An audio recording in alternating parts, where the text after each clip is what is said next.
Hi guys! So mga pita, another trivia for today. Ato i-flex atong bag. So, let's read. Xylon touched Billy for 2 years of service since 2011. Wow, kadugay na good.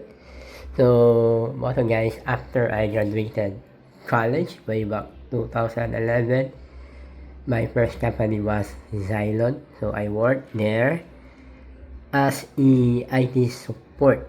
So we were supporting call center agents, like 500 to 1,000 call center agents.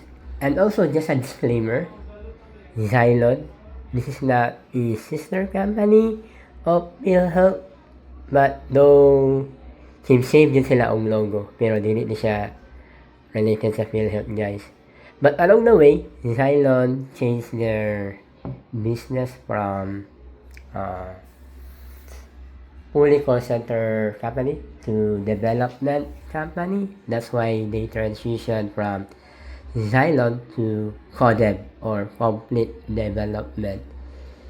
It's more on focus nila kay like developers, web designers, and etc.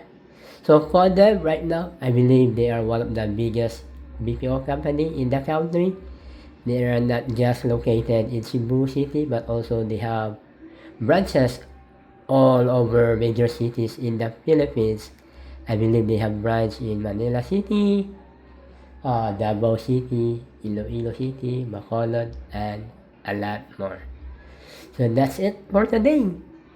See you next time. Ciao.